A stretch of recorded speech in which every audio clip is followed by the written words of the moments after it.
राधे राधे। क्रोध पर नियंत्रण। सोचिए, क्योंकि सोचना बहुत जरूरी है। मानवीय संवेदना के अलग अलग रंग एवं अभिव्यक्तियां होती हैं। कभी खुशी तो कभी दुख, कभी हंसी तो कभी क्रोध। ये सभी जीवन को बहुरंगी बनाते हैं, लेकिन इनमें संतुलन का होना उतना ही आवश्यक है जैसे क्रोध सदैव अहित ही करता है। वस्तुतः क्रोध चित्त का वह उद्वेग है जो किसी अनुचित या मनोअनुकूल कार्य न होने की स्थिति में तीव्रता के साथ उत्पन्न होता है।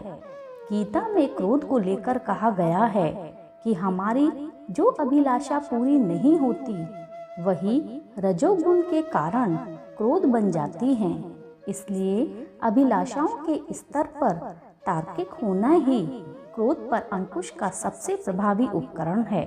पुराणों के अनुसार क्रोध को अदृश्य एवं अज्ञात शत्रु की संज्ञा दी गई है, जिसके सृजनकर्ता हम स्वयं ही होते हैं।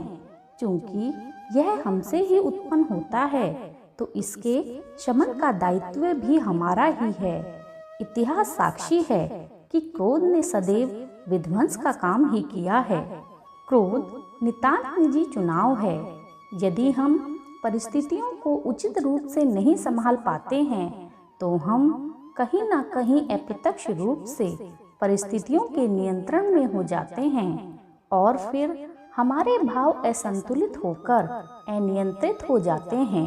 यह हमारी व्यक्तिगत जिम्मेदारी है कि क्या हम अपने जीवन को क्रोध की अग्नि में जलाकर भस्म कर देना चाहते हैं या क्रोध को नियंत्रण में रखकर जीवन के उच्चतम शिखर को छूना चाहते हैं।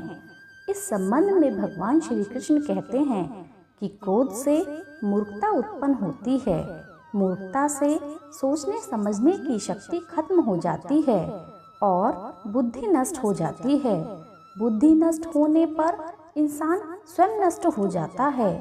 इसलिए क्रोध को नियंत्रित करना अत्यंत आवश्यक है, अन्यथा क्रोध के अधीन होकर अपने जीवन की छोटी मोटी परिस्थितियों की परिधि में ही उलझे रहने की आशंका बढ़ जाती है, जिससे हम अपने जीवन के सर्वश्रेष्ठ स्तर को छूने से वंचित हो सकते हैं।